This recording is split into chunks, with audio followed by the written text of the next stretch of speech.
All right, everyone, welcome back to Fandom from Afar. We have another returning guest today.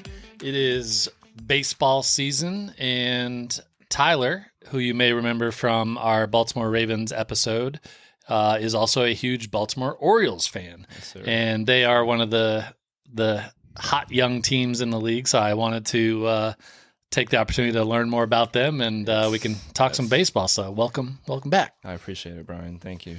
So obviously you've been here before. You know the routine. Yes. So I got to say though, when listening to your Ravens episode, your origin story for the Orioles has a lot to live up to. Yeah, like, it's definitely not as cool. It's definitely not as cool at all. You don't have one of the best players ever, talking to you and giving you swag. I don't know. Cal Ripken's not walking up to me and handing me his game used glove or anything like that. Well, all right. I'm sure it'll be cool anyway. Yeah. Let's hear your origin story of how you became an Orioles fan. It was basically around the same time that I really started getting into being a Ravens fan, and my grandfather. He used to take me and my cousin Brady. He would take us to Orioles games, and I remember the very first, or I wouldn't say the very first one. I think it was the one that stood out the most to me was when he got a suite for us, and oh wow, it was like we had free hot dogs and free soda all day, and he was like, no rules on anything, just have whatever you want, just don't tell your parents. Oh, that's like the dream. Yeah, I was like, okay, cool. You ain't got to tell me twice, right? And that day, I believe it was Orioles. I think they were playing the Nationals. It was the Beltway series, so the stadium's always full for that because it's only about a 35-minute drive between the two stadiums. Oh yeah, so it's literally on the same Beltway, and like the stadium was always full for those games, and it was just like ever since then, like watching Miguel Tejada and like Javi Lopez and Melvin Mora and. I mean, especially Brian Roberts. Like, he was one of my favorite players. Yeah, he was like a little second baseman, wasn't he? Oh yeah. He was one of the most sure-handed fielders I've ever seen. Like, he did incredible things. He holds the Orioles record for batting average in a season too. I think he hit 281 in a season. Very nice. Which is very weird that we haven't had a 300 hitter on the Orioles, considering the type of players we've had around. But yeah, that's actually it's very odd. It's very, very odd. It's shocking almost. Yeah. Is that true? Yeah. Wow. Like take it this way. Like the season that the Orioles set 4 offensive records, they lost, or they went I think it was 22 or 23 games under 500. Oh. So the offense is there, but the pitching was never there. Wow. So it's we were setting records, but all for nothing. That's interesting. And the first 10 years of my fandom, I didn't see a playoff win. I didn't even see a playoff appearance until 2014, when they won the AL East and they swept the Tigers in the first round, and then lost in 5 games to the Yankees in the next round. But that's when you really get your fandom stripes, is when you stay loyal to a team for 10 years without any success, and you're still there for the glory days. It was not easy, Brian. Yeah. It was not easy. Back-to-back 100-plus loss seasons and finishing last 5 out of 6 years. And, it was hard. But then, everything kind of started turning around when people like Adam Jones and Matt Wieters and who else? You have Eric Bedard and Zach Britton and all the good people started coming up. Like all the crappy years and all the high draft picks and all that, they finally started paying off. Yeah, finally it works out. Had people like Nick Markakis and Jay Gibbons who were being called up, and so from there it's always been forward momentum. But then the main thing that was always holding us back, which got changed this year, is we got a new owner. Oh, okay. And our new owner is David Rubenstein, and it's him and 15 other guys. And Cal Ripken Jr. is actually a part of the ownership group, and so is Grant Hill. And very cool. Yeah, so is Michael Bloomberg. So Bloomberg Investments, $1 billion portfolios and stuff like that. And so now we have the richest owner in baseball. We got all these people to sign extensions to. So that's really interesting. Maybe it'll be a lot of fun. Start spending with the Yankees and the Red Sox, and that's going to be really interesting. Oh yeah, I'm excited. I'm ready for it. Well, that gives me hope, because I think that's the main thing holding the Rockies back now too. Is the owner just does not care about winning. They want to spend as little money on the team as possible because they know the fans are going to sell out the stadium every night, no matter how good the team is. So they'll make as much money as possible, and that's all they care about. Well, that's the issue with baseball too, is that it's all up to how much money the owner has. There's no salary cap. Oh yeah, that's why the Yankees are able to spend $500 million in one season on their payroll. Same with the Dodgers. What's their payroll at this year? I'm pretty sure they're almost at $1 billion. Yeah, like it's really close. And I mean, like you're signing guys to like 10-year, $700 million contracts, like Shohei Ohtani. And he deferred all that until the end of his contract. So they're only giving him $2 million. That's cheating. You shouldn't be able to do that. Maybe they knew he was going to gamble it all away, so they just knew. Right. Or his translator was going to gamble. Exactly. Now, let's, I guess, kind of a broad question, because you mentioned getting the suite at the stadium. Yeah. But that's one thing I always think about with the Orioles is their stadium is just Camden really Yards. cool looking. Yeah. Oh, It's kind of one of those classic stadiums with all the brick and everything, and it's just one of the cooler looking stadiums. Does it seem that way when you're there too, or is it just kind of like my memory seeing it on TV that I just kind of? No, it's like when you're there, it's one of those parks where you walk in, you're like, man, this is different from other baseball fields. Like this is cool because the warehouse that's in right field. So behind right field is the B&O Warehouse. What is that? So it was a warehouse for a railroad. Oh, okay. And so now it's actually the Orioles front offices. And so it overlooks the field. Oh, that's very where all cool. the offices are. And they bought it out a long time ago. I think sometime in the 80s or 90s. I might be wrong. But they bought that out, and now it's their front offices. And now they use that as like a part of the stadium. So that the street in between the warehouse and the stadium is called Utah Street. Okay. And so whenever somebody hits a home run there, they put a plaque, and it's in the shape of a baseball where it landed. And that's really cool. Player's name, how far it went, and the furthest home run to this day is Ken Griffey Jr. in the home run derby. I believe he hit it like 468 feet or something. I remember watching that home run derby. That was fun. Yeah, and the plaque is on the wall of the warehouse. Like it didn't hit the ground first. Like he hit the warehouse first. That's a bomb. I mean, it's Ken Griffey. Yeah, exactly. He's the only player in MLB history to have his name on there as an opposing player. Like there's no other player besides Orioles, and he's the only one on there who has his name up there because he's the only one that's hit it out there. Yeah. Oh, really? So it doesn't happen very often. No, just because he's the furthest. That's it. Wow. Okay. Yeah. If you're an Oriole and you hit it the furthest, I mean, obviously they're not going to take down Ken Griffey's ball. Yeah. But, I mean, at this point, he hit the warehouse wall. So how much further can you hit it, right? Well, yeah, I was going to say, that was like back in the day when they were kind of juicing the baseballs because they wanted everyone to hit home runs. Well, they were juicing themselves, too. Yeah, exactly. Well, yeah, there you go. That's true, too. Well, that's cool. And so I guess what kind of, like, it's a cool looking stadium. What kind of amenities does it have? Like, is there anything that kind of makes it stand out, or is it pretty simple and it just is kind of like a throwback in that sense too, where you're literally just there to watch the game and just enjoy time with your family or whatever? So in recent years, it's become a little more modern. It used to be just like a classic, like if you were going to Turner Field for a Braves game or something, like that's the kind of feel it gave, like long beer lines because they weren't updated with vendors and all that stuff yet. And so I think in the last 5 or 6 years, the Angelos family, one of the very few things they took investment in the team for was the stadium. So what they did was they added a Coors rooftop deck bar, and that actually got finished building this past off season.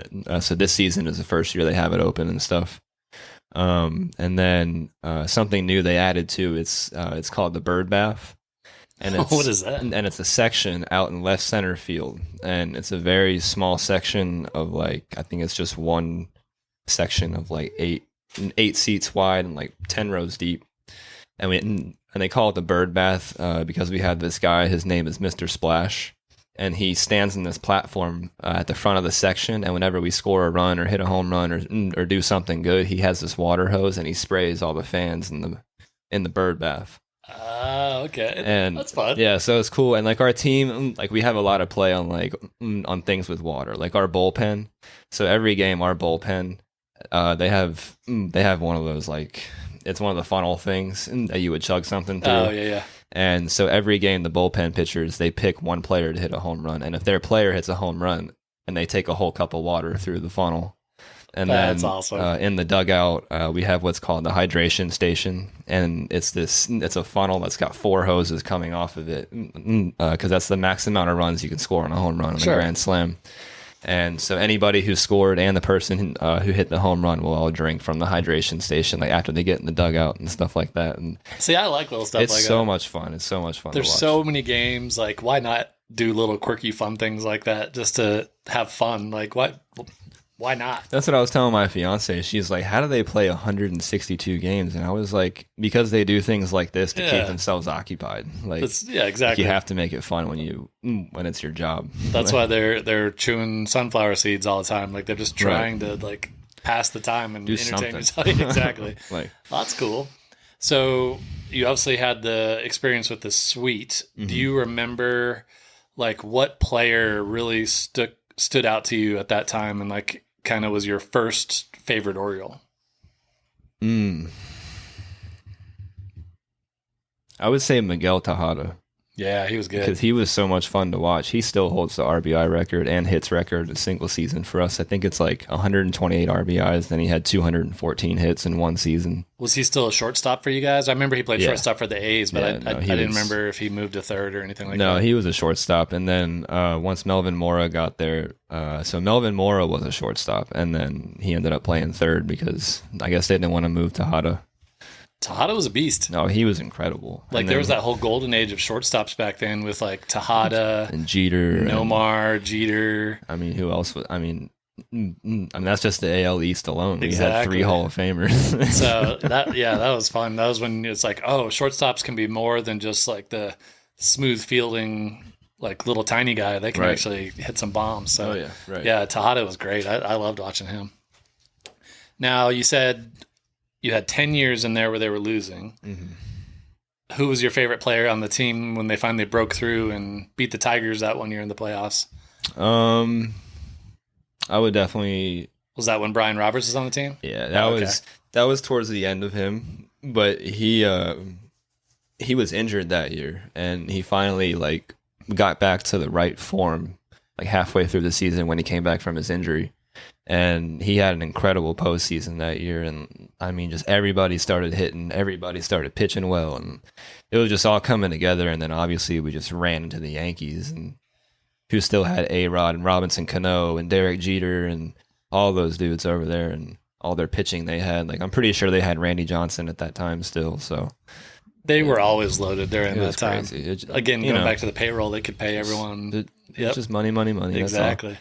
Our owner's worth $124 billion now. So yep, you're going to be playing with the big boys now. We're going to be playing the same game. You're going to forget about little small market teams like the Rockies and be like, oh, sucks to be you. Can't relate anymore. Yeah. Well, what it was the year you guys beat the Tigers? Is that the farthest you've gone in like recent times? Yeah, that's the farthest I've ever seen. But now they got this nice young core that hopefully can put something together. Mm-hmm. I'm ready for it. I like it. I'm ready for it. Well, let's kind of talk about this year's team, because that's part of the reason why I wanted to have you on, is just to educate myself a little bit, just because I feel like I'm out of touch with baseball, and I know there's so many good young players, and quite a few of them happen to be on the Orioles. So I wrote down some names, so just kind of tell me a little bit about them, if they are legit good or if just the hype has kind of exceeded their talent. I got you. So let's start with Adley Rushman. Oh yeah, Adley Rushman is everything he was supposed to be. Yeah. Ever since he came to the team, the Orioles have the best record in the MLB. Really? Since May of 2019, the Orioles have the best record in the MLB since his first game in the MLB. So he completely turned everything around for us. He's everything he was supposed to be. Okay. So he's our franchise player. He's the face of our franchise. He's everything. Yeah. And he's the catcher, right? Mm-hmm. Yeah. He's captain. He's captain. That's okay. That's a good start. Oh yeah. How about Gunnar Henderson? I think he might win an MVP this year or next year. Dang. I think his OPS is well over 1.12 or something like that, and I mean that's unheard of. And he leads our team in home runs, he leads our team in hits and RBIs, he steals bases, he plays the field well, and he was a second round pick, and he became the number 1 overall prospect before he was called up. And wow. So I mean, that's just. So you guys are legit loaded with these young guys. Oh yeah. What about Ryan Mountcastle? He's good. He's another homegrown guy. He was called up a little while ago. I think 4 or 5 years ago, and yeah, he's good. I like him. He's just consistent. More solid than the other guys. Yeah, he's more like you know exactly what you're gonna get.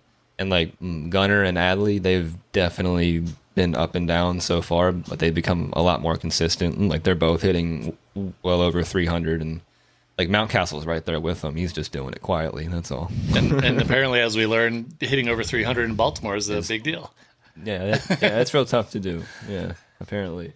And then the newest one, which is funny because just for the listeners, behind the scenes, Tyler and I were going to do this last week when Jackson Holliday had just been called up, and the hype was huge. And over the past week, it might have died down a little bit, but tell us about Jackson Holliday. No, the hype is still there. Like I fully believe in that kid. He was the number one prospect for a reason. He's not just gonna, like, all the scouts in the league aren't gonna look at him and not tell the truth. Like, Right. what's the point, you know? But I mean, people just keep saying, "Oh, well, he's 1 for 25. He's hitting. I'm pretty sure he's hitting like .04 or something like that. Yeah. It's not good right now. Trust me. But at this point, like, there's no point in sending him back down to AAA because he's already proven like I can hit that pitching and take a yard whenever I want. Exactly. I need to learn how to hit this MLB pitching, and also he's had like 31 at bats.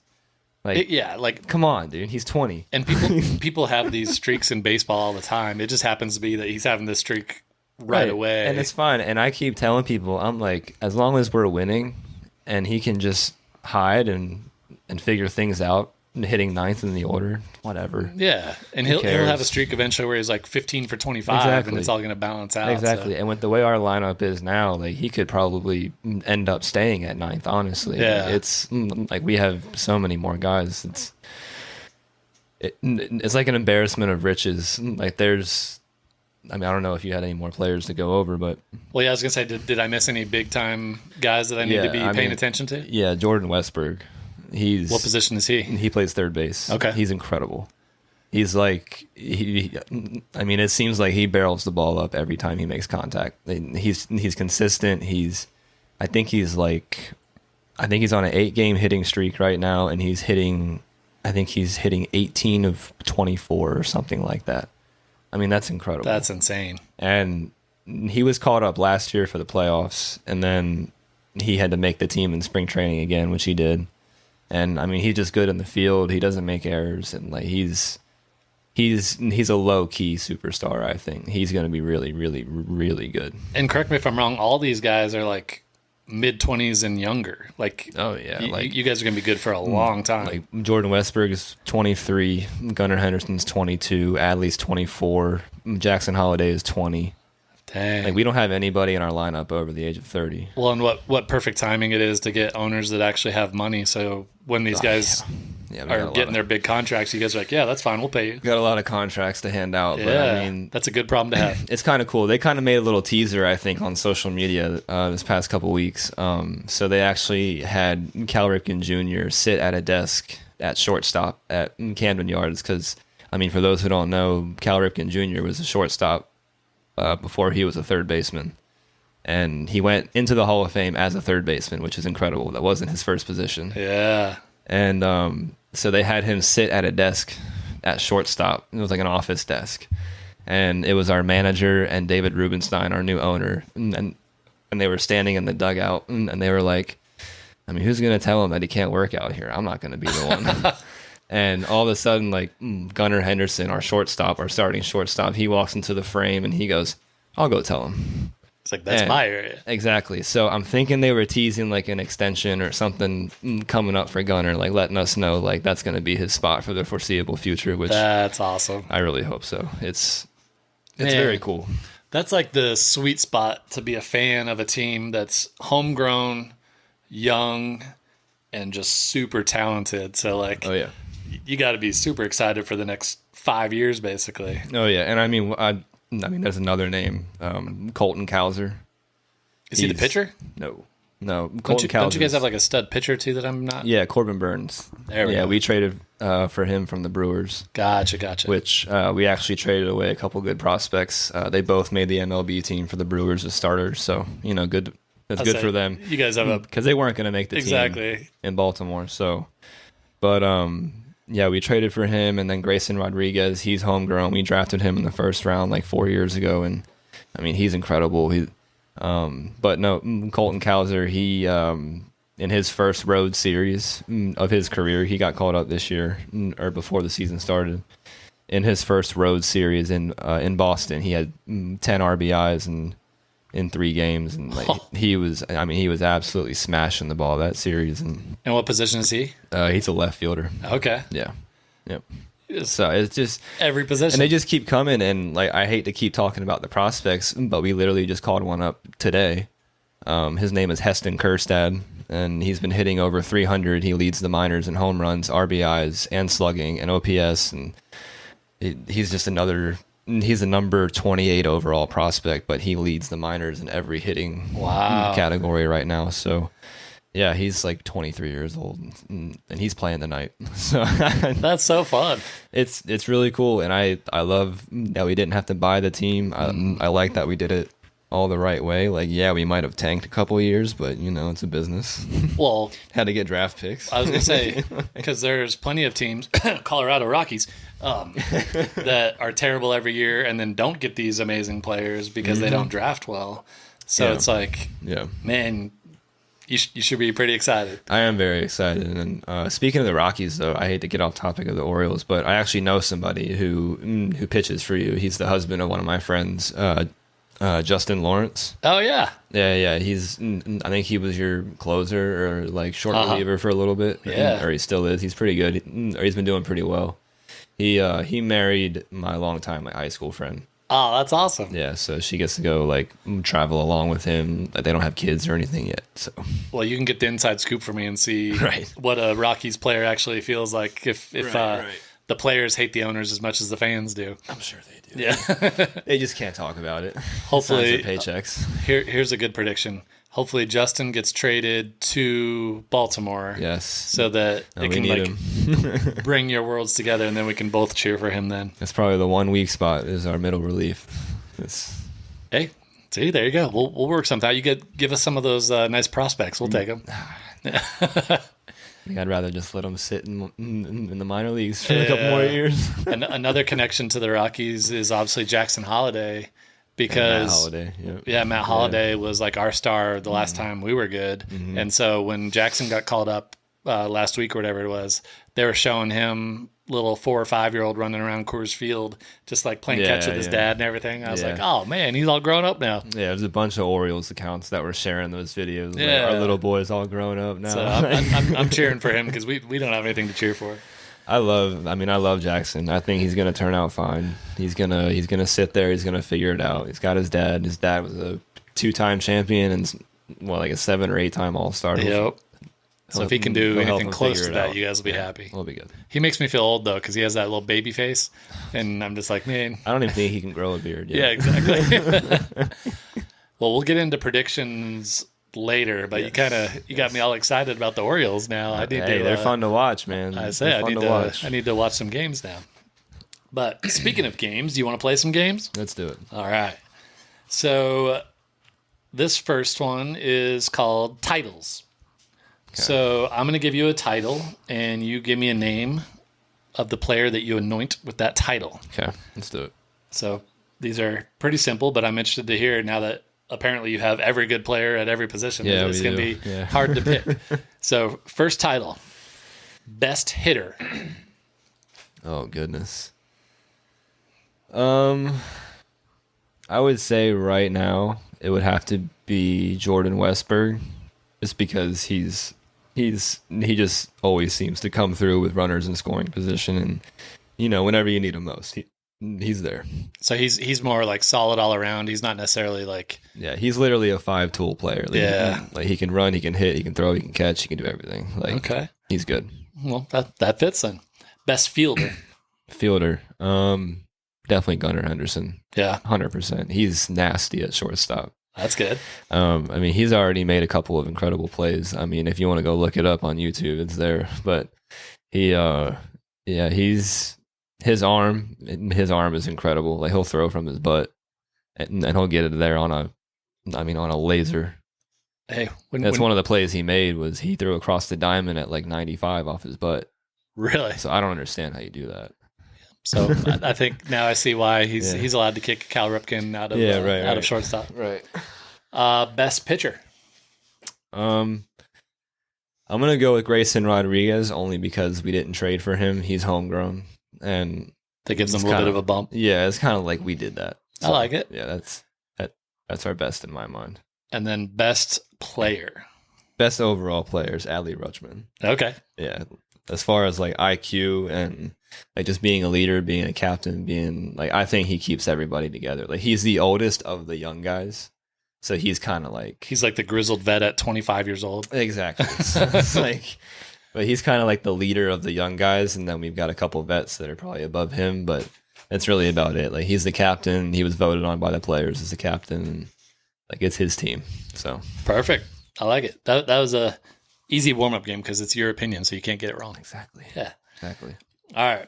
Now, for your Ravens podcasts, we did some Harry Potter games. So I told you to switch it up, and I made you tell me some other pop culture that you like. Yes. And you chose Star Wars. Yes. So this game is called Light Side, Dark Side. All right.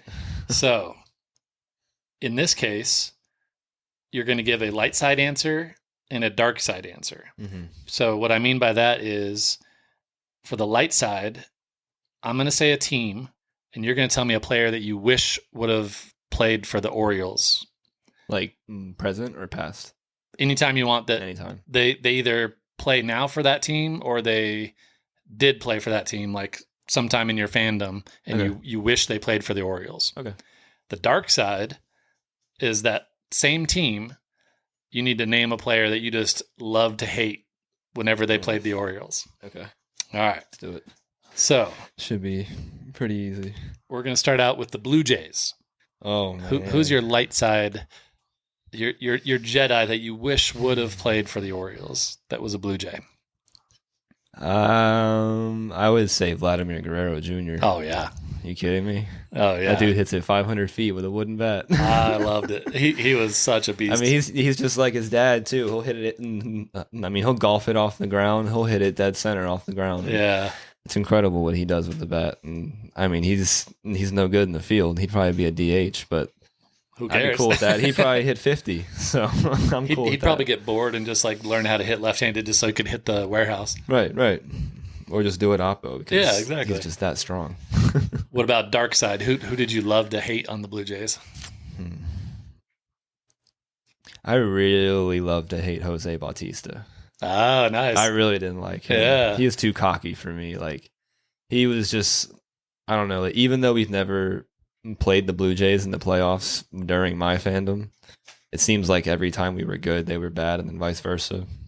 But he was just so cocky. Like, those cocky guys, they make it easy to hate him. I couldn't stand him, dude. I really couldn't stand him. Like every home run, it was a bat flip and a pimp, and it was like he was walking all the way to first, and then he started jogging, like posing the whole way. Like, hurry up, dude! Yeah. Hurry up! Like, well, there you go. That's a perfect dark side answer. Yeah, I did not like him. All right, let's go Tampa Bay Rays. See, this is hard. Light side.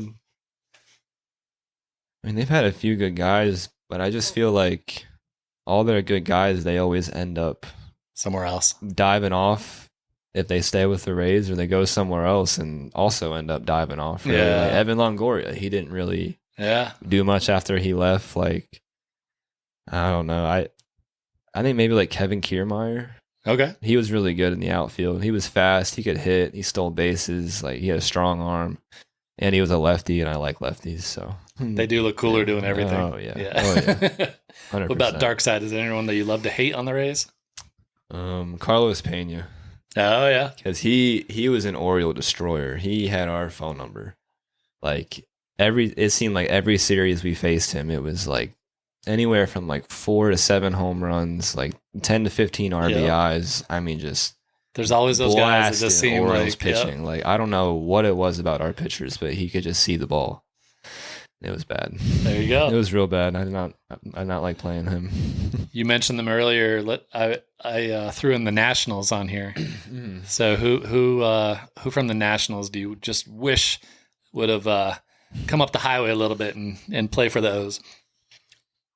I mean, I'm sure everybody thinks I'm going to say Bryce Harper. But, I mean, I don't really think I would have wanted Bryce Harper to come play for us because I don't know. I feel like we didn't really need him, even though we were losing when he came to the league. But like, he didn't go to the Nationals and go win a World Series either. So wait, so is he your sneaky dark side pick? Who, Bryce? Yeah. No. Oh, okay. No.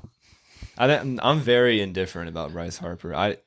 I honestly think he was just a tad overhyped. Like, yeah, like 2 MVPs in 1 World Series. I think he won a World Series. Yep. Right? Yeah. And I mean, yeah, that's awesome, but I don't know. Like, he's been hurt a lot. He's missed entire seasons, I think 2 or 3 times, and like now he's playing first base because he had surgery on his elbow. And oh, I didn't even know that. yeah. I mean, he was only hitting for a while, and then they eventually got him out to first base when he started throwing again. But yeah, no, I'm like neutral on Bryce Harper. Okay. Yeah. So no one sticks out that you would want? Off the Nationals? Yeah. Oh, Steven Strasburg.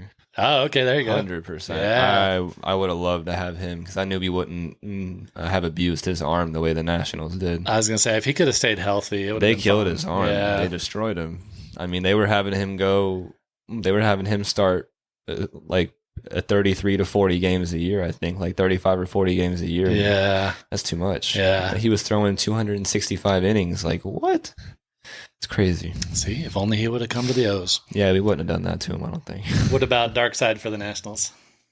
The Nationals? I really feel like there wasn't much on the Nationals who were really like disliked by me or anybody I knew, really. I would say Ryan Zimmerman, maybe. Okay, yeah, he was there for a while. Yeah, that pitcher. He was pretty good. He always seemed to pitch well against us. I always chalked it up as a loss whenever he was pitching against us. So Hey, there you go. I mean, Just it was a respectful hatred. It was discouraging when I saw it. All right, now we're getting into the big boys. Let's say the Boston Red Sox. There's so many players that I wish would have played for us instead of the Red Sox. I would say one that sticks out the most is probably. I mean, I would have loved to have Mookie Betts. Oh yeah. You kidding me? Yeah. I think I would still rather have Mookie Betts than Gunnar Henderson. Dang, really? I mean, Mookie's crazy. Yeah, Mookie's amazing. He's crazy. He does everything. He doesn't miss. Like, I don't know. He does everything Gunnar does, just a little bit better, I think. And the Red Sox didn't really get much for him in that trade, right? No, he didn't even get traded. I'm pretty sure he walked for free. Like, oh, really? So Yeah. even worse. yeah. Okay. And then they didn't re-sign Bogarts. He went to the Padres. Yeah. So yeah, Dang. I wish he would have played for the Orioles. Who do you love to hate on the Red Sox? Manny Ramirez. That came out quick. I hate Manny Ramirez so much. Just Manny being Manny. No, it's not Manny being Manny. He's being a clown. He's being a That's clown. funny. That came out so quick. It is funny to watch him do it, though. You know, like catching a ball, running up the wall, high-fiving a fan and stuff like that. Like, yeah, it's fun to watch, but I don't know. I wonder if his teammates thought it was funny or if they got tired of it. I mean, they also had David Ortiz on their team, so True. I mean, he was probably just as bad. Yeah. But I love Big Papi now because he got into broadcasting a little bit and started calling games and he was an analyst for a little while for MLB Central, I think, and he became a little bit more likable for me after that. Okay, good. Yeah. He's like the Charles Barkley of the baseball world. Yeah, right. Nice. Exactly. All right. The Yankees. I already knew it. Yankees. Yankees, man. I would say Andy Pettit or like Roger Clemens. Oh, interesting. Yeah, I would have wanted Roger Clemens because during the time he was playing, like I said, the pitching wasn't there for us. Uh-huh. And I loved watching Roger Clemens. And he was just winning all those Cy Youngs. Yeah, and he was a strikeout pitcher, and that's what I liked about him, is that he could strike anybody out with any pitch and put it anywhere he wanted. And even when he did miss, it was 98, and he blew it right by you. And he played for pretty much every other team in the AL East, so why not? play for Baltimore. Exactly. All right, who do you love to hate on the Yankees? Yankees. It's a close tie. Well, no, it's not a close tie. I would say it's close between two players. I would definitely say A-Rod. Yeah, I don't like A-Rod. He cheated. exactly. He cheated, and I don't like that. And I mean, he was found guilty of cheating. That's why he got suspended for an entire year. And then, like, I don't know. I don't think you should be touted as one of the greats if you cheated.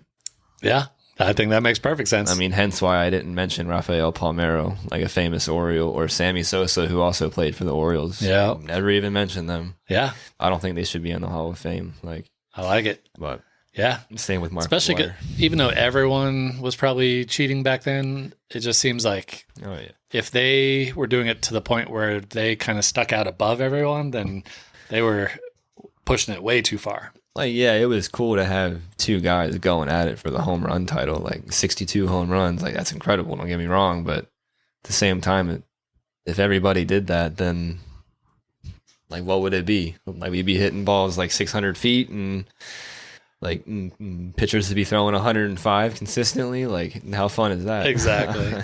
Speaking of steroids, Brady Anderson. Brady. His one random year where he hit like 50 bombs all of a sudden when his previous career high was like 14. It was 51. There you go. But yeah, that was a fun year too. Yeah. Okay, well, good. I feel like you're a true fan because the dark side answers came out so much quicker than the other ones because you always remember those guys that like kill your team and you can't stand. Mm-hmm. I like it. All right, our last game is called Either Or. Okay. So this one, I'm going to give you two options, and you just have to tell me. I'll give you the category as well, but usually it's which one is bigger. So on one side, there will be a Orioles option, and then on the other side, it's going to be a Star Wars option. Okay. So some of these are kind of out there, so you got to stick with me. Let's do it. All right. Ready. So I looked it up, and you guys have a pitcher on your team named Tyler Wells. Yep. He is 6'8", so that's pretty tall. He's a big old country boy. So, Tyler Wells with a baseball on top of his head, or the actor who played Chewbacca. Oh, I know who the actor is who played Chewbacca. Which is taller? He's well over 7 foot. He's like 7'3", isn't he? Yeah, he's 7'3". It'd be the actor who played Chewbacca. Oh, okay, very good. Yeah, no. I thought that might be tougher. 7'3" or 7'4". That's like one of the first things my dad taught me about Star Wars. He's like, that's a real guy in that suit, right? I said, you got exactly right. He was 7'3", so yeah. Very good. Yeah, because I my first guess for the Chewbacca guy was like that he was maybe like 6'11" or maybe 7 foot. That's what I thought. So I thought it might gave be him close, like a small stilt or something, but no, that dude was actually like Shaq size. I should have given Tyler Wells 2 baseballs. Right. All right, next one. Which one is higher? Cal Ripken's streak, which for those who don't know is he played in a record consecutive games, and he had a streak that was very famous back in the day. Mm-hmm. And now this is the one where it's kind of out there. You got to stick with me. Okay. Weeks that... Oh, no, I'm sorry. Days that the original Star Wars stayed in the theater when it was originally released. Okay. Plus Yoda's age in years. I think Yoda's like 300 years old. So you have the number of days that Star Wars was in the theater in 1977. Plus Yoda's age. Plus Yoda's age in years. In years. Compared to Cal Ripken's streak. Which is 2,161. Oh, man.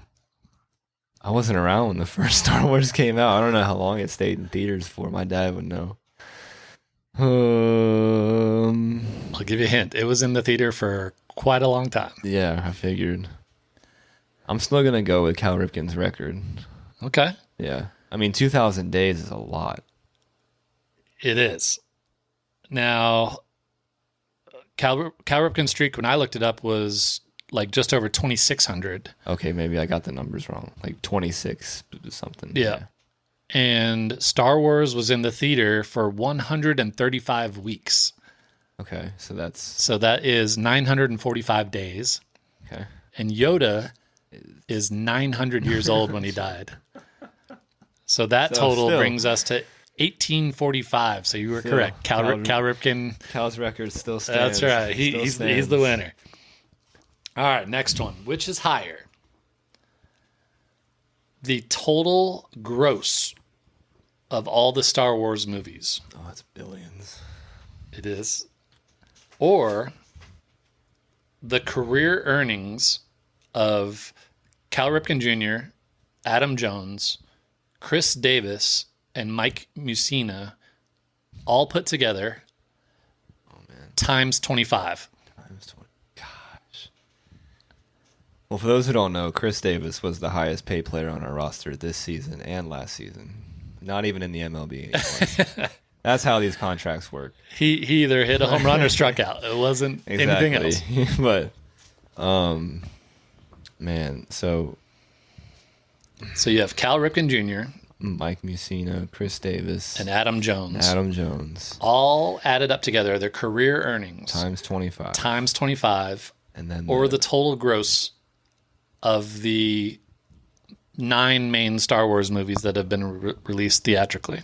Well, we never paid anybody, so this is going to be the Star Wars movies. It has to be. It has to be the Star Wars movies.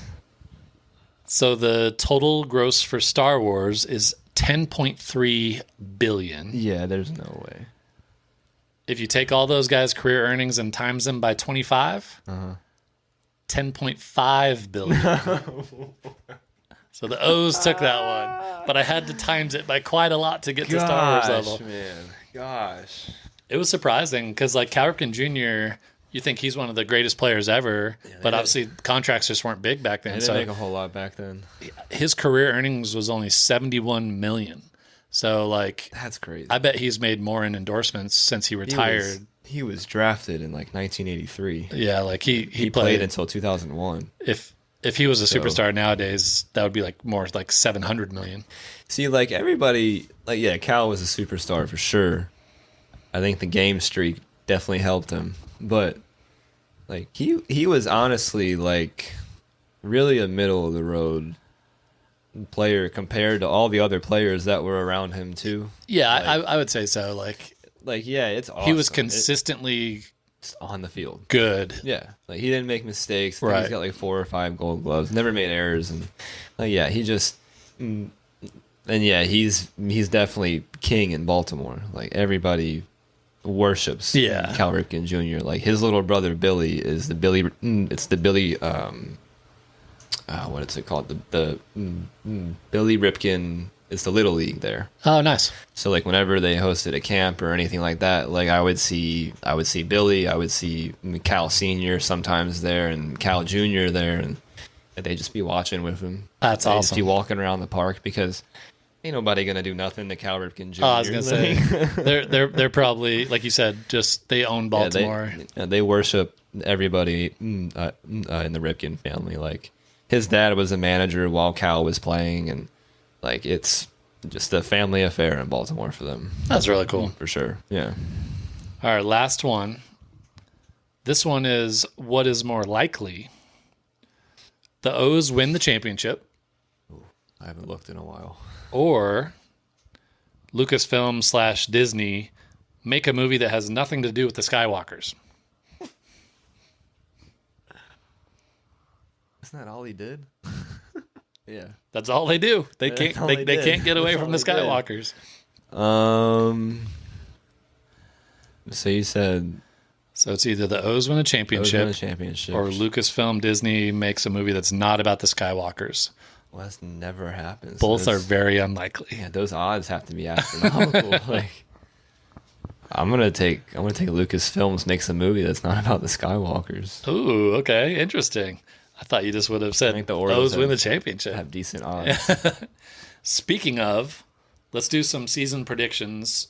Let's start with just the Orioles, but that may bleed into your World Series prediction. We'll see. So, all right, give me Give me a prediction for their record and where they finish in the AL East. We're definitely going to lose, or we're definitely going to win less than 101 games, which is how many we won last year.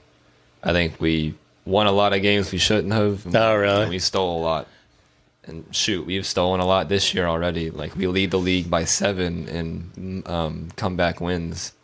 Like, at one point, I think 8 of our 13 wins were comeback wins. Like, oh, wow.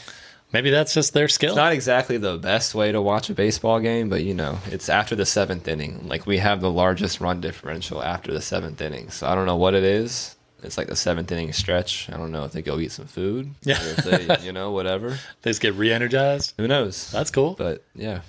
So less than 101 could still be 100 wins. Yeah, no, I think we'll be somewhere in the range of like 91 to 98. And playoffs? Oh, yeah. Okay. Yeah, I think we'll win the AL East. I think since the Yankees don't have Garrett Cole, it's kind of surprising how good they are right now, but Juan Soto is incredible. Okay, so you guys are a half game in first right now, and you're predicting to win the AL East. Yes. So let's take it a step further. Do you predict them to make the World Series? I think one thing we're going to have to do is do something at the trade deadline in order for that to happen, because Justin Lawrence. I think we need a little bit more firepower than him. But no, our bullpen, it seems like, I don't know, our starting pitching is good. Like, it seems like we've got 2 bona fide aces in Grayson Rodriguez and Corbin Burns. I hope after this season we get to re-sign Corbin Burns, because he'll be a free agent after this year. It's kind of like a rental. Like, here, let's see what you can do for us real quick. Yeah. Yeah, I think we'll make the World Series as long as we make a move at the trade deadline for relief pitching. Okay. And who do you predict they will be playing in the World Series? I mean, it's got to be the Dodgers. With that payroll, you would hope so. Yeah, it hasn't panned out before, but But I don't know. I think having just all the guys they have, it's pretty darn near impossible for them not to think they're going to be there, right? So now, remember, I know nothing about baseball anymore, so this prediction is coming just out of the blue. But I will not pick the Dodgers because I hate the Dodgers. I know, everybody hates the Dodgers. So I will say Braves versus Rangers. Sorry, you got me all excited about the O's, but I'm still going to go with the Rangers. Man, I didn't not like the Rangers before last season, but they were destined to. Yeah, so they had a pretty magical to year. go on and do that. Like, we ran into a buzzsaw, and I don't like having that first round bye. Yeah, I didn't like that. Get a little rusty. Oh yeah, yeah. It's all about how much momentum you can keep from the regular season going into the playoffs. Oh, for sure. Like, baseball is so hot and cold. Like, I mean, you saw with the Orioles, they won 101 games, had a week off because they were so good, and then it ended up being a punishment. Nobody could hit. Yeah, exactly. It was like 1 through 7, just couldn't hit. Well, cool, man. You got me excited about the Orioles. Like, I'm definitely going to check them out just because. Yeah, no, they're fun to watch. It really is like my favorite kind of team where they're just homegrown. They're super talented and just fun to watch. So. And there's still guys we haven't mentioned on the podcast who, I mean, one other name to look out for who's still in the minors is Kobe Mayo. I saw him. He was playing against the Shrimp this past Saturday night, and he had 2 home runs and a double, 7 RBIs, and had a diving play at third. Dang. So, I mean, they just keep on coming, man. It's crazy. So you guys need to spread the wealth. We definitely need to start spreading the wealth. It's an embarrassment of riches. Well, I'm happy for you. I appreciate it, man. And I appreciate you coming on again. Yes, sir.